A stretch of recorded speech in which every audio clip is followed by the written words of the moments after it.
Hello everyone, welcome to the showcase of my ThiccMod version 2.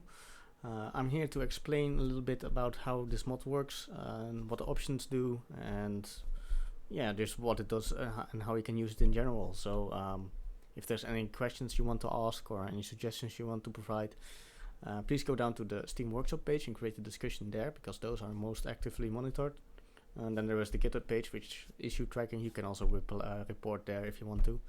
But I think most people will go to the Steam Workshop. Note that the discussions or the comment section of the Steam Workshop page is a little bit hard to reply to specifically any messages. So just create a discussion if you really want something to be discussed. Alright, so let's get into it. So we go to the mod section.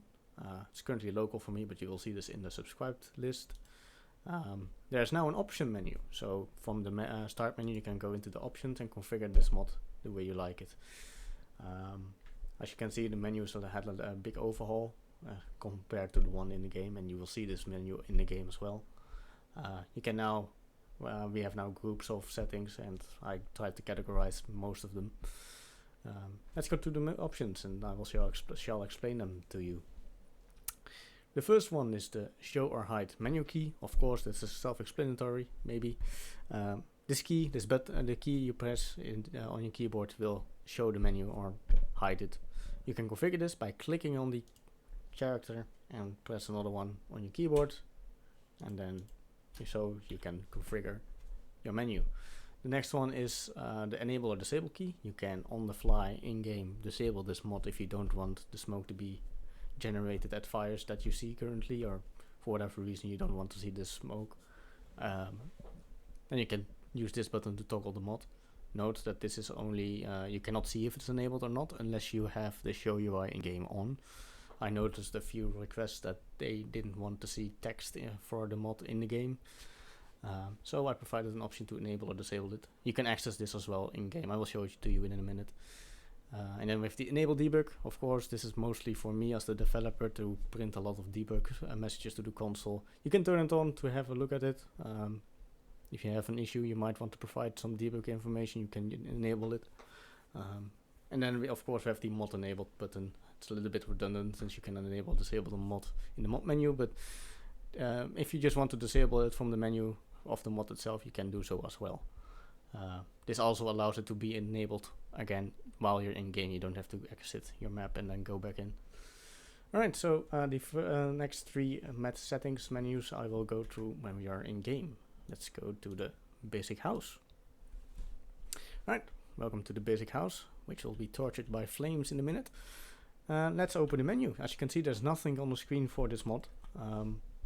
And I believe for this demonstration it is appropriate to show you something. So I will enable it. So now I have the UI in game. As you can see, it's not fancy at all. It's just there to give you an impression of what is going on with the mod. On the left side you see the how many fires there are detected by the fire detector algorithm in this mod, and the fire detector enabled. If you disable it or enabled it, if the fire detector is disabled, you don't see smoke.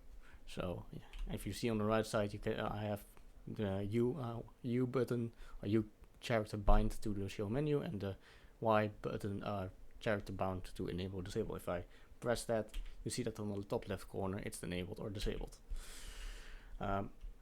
Alright, so let's open the menu again. Let's go to the fire detection settings.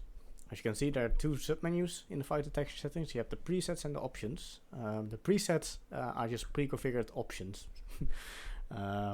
Note that whatever you have in here, if you change anything in the options menu, it will switch to the custom preset.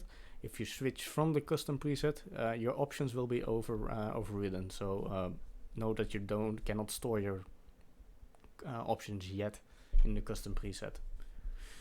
Alright, so let's keep it at default. Then there's this button, visualize fire detection. For me as a developer, it was quite useful to see where the algorithm thought there was fire, so that I can tweak all the options, and this is something you can use as well for that. This just visualizes where the algorithm detects fire. I will not go into details on how it does that. I might make a video on that later on, but I will show you how this looks like in game, but I won't go into the details of the algorithm. Alright, then we have the fire detection options, the individual options that you can tweak if you want to. And then we have the first option, which is user input disable. This means that if you press the left mouse button or the right mouse button, the mod will temporarily disable itself to prevent that it will generate smoke whenever a user action is performed. Just keep in mind that due to the limitations of the data API, I cannot detect fire, locations of where fire is, and I had to create my own algorithm, and it's unfortunately not able to actually detect fire, but only broken blocks. So in the working assumption here is just that voxels break, and if they're broken off in tiny chunks, then probably there's fire there. That's the general gist of it. So this disables that, and this is how long it will stay disabled. If there's somehow still false detections of smoke and smoke's appearing where you don't want to, you can increase this, but of course this will, if you start a fire, it will take a while for it to start emitting smoke. Alright, then we have the user fire detection radius.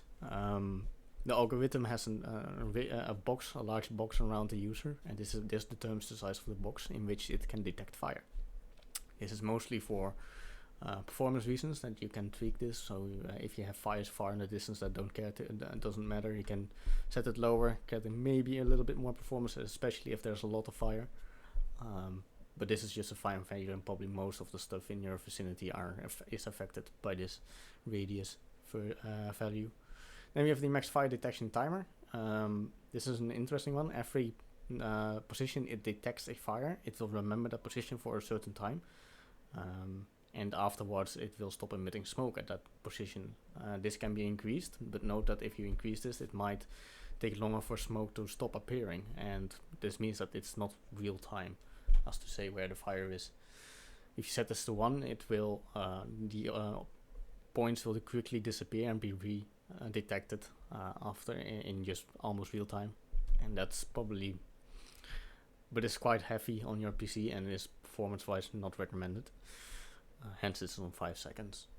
Then the max body distance detection, this is to do with the algorithm. If it detects a broken now I'm explaining it anyway. If it detects a broken voxel, if it breaks off from something, it will from the point where that broken voxel exists, scan the surroundings to the nearest by object, and that is most likely the place where it broke off from, and there's fire there. That's how the algorithm works basically.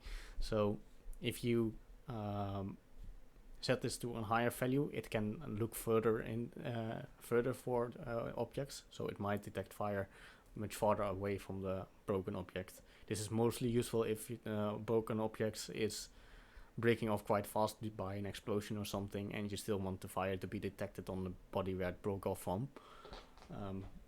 But it might have a slightly high impact on your performance if you do so. So don't change this number unless you really want to. Then we have the max fire on body.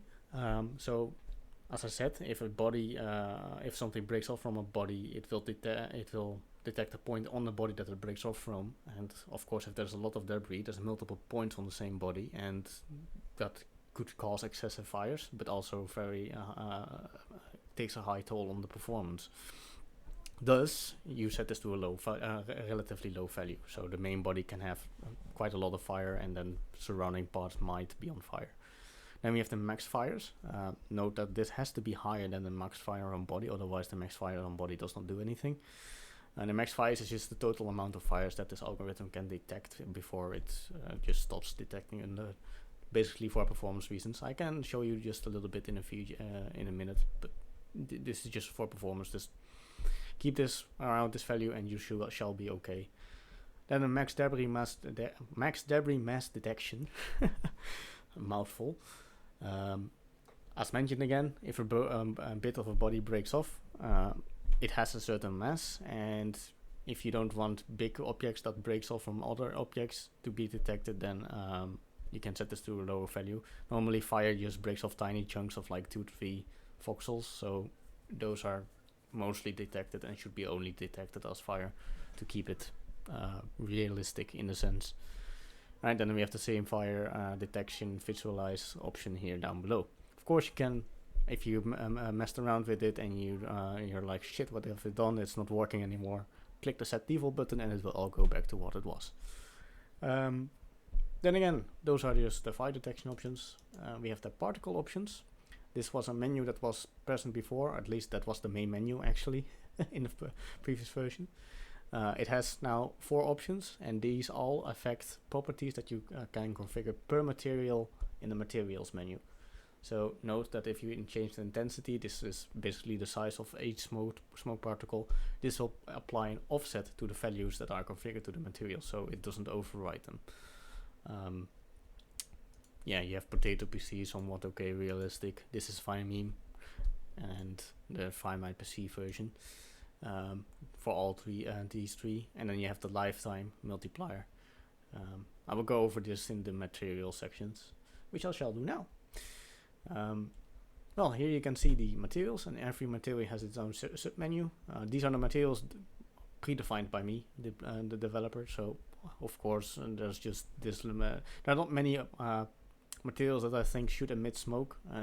Metal is a highly doubtful one if it should be here, but I included it anyway. But the things that would be on fire and break by fire and cause smoke by fire, I have included here. If you have anything to suggest or want to add, just say so. I can do it without much trouble. So let me know. Right, so let's go over the options you can set for wood. Right, so you have the color options: red, green, blue, transparency. Of course, those are quite self-explanatory.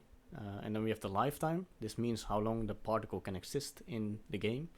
So for 15 seconds, a particle of it's created by a smoke particle when a wood is on fire. And then we have the size. This is, as I mentioned before, linked to the intensity particle setting. The size just means like how big is the smoke. 1 is normally average normal smoke size. And of course, if you increase this, then the smoke will become huge, which might not be realistic per se, but you can use this to tweak it a bit if you want to. Then we have the gravity. This affects how much gravity pulls upon smoke particles. Of course, negative values means it pulls it down, and positive, the more positive, the harder the pull is. And then we have the speed, which is quite an interesting one. I wouldn't recommend messing with this one because this is just relatively unrealistic property for smoke. This affects of how fast the smoke particle goes the moment it spawns. So leave this at 1 for realistic behavior, and if you put it any higher, it will be quite fun to watch, but it's not realistic. And then we have the drag, and this means basically how the particle affects nearby particles in their physical behavior. So if it pulls it upwards with it and such. So at 0.9, this is quite realistic. I would leave it at this because any lower it would look weird. But again, this is all up to you. It's all configurable, and that's the fun of it. Right, and then we have the transparency variation option, which of course influences the transparency of every smoke particle. And of course, smoke isn't always a static color. It always fluctuates and is random. So therefore, there's a transparency variation option. The higher you go, the more variation there is. Yeah, and of course, if you mess around with it, per material you can configure this stuff. There are no presets, so might make some in the future, but I don't think there's any need for that. And you can, of course, set everything back to default if you're not happy with where you're at. Alright, so let's have a look at the fire itself, of course. Let's leave everything like this is. I will close the menu. I will just make a quick fireball right here. And as you can see, it's disabled because I'm performing a user action. And the moment it's enabled, it starts emitting smoke. And you can see the different color already. It's quite a bit darker than normal smoke. So, yeah. And as you can see, there's a maximum amount of 15 configured. So if I go to particle setting or fire detection options, and I'll increase this, it should detect more fires. And that would look something like this. As you can see, quite a lot of fires detected. The green ones and that are blinking, those are actually actively emitting smoke. The purple ones are actually previous found locations that are no longer viable and such. So that's basically it. Actually, it's quite interesting to see.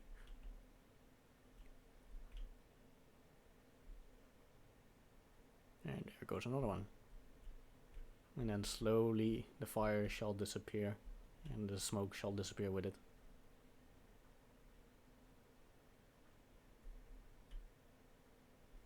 So this one is still emitting some smoke. And this one too.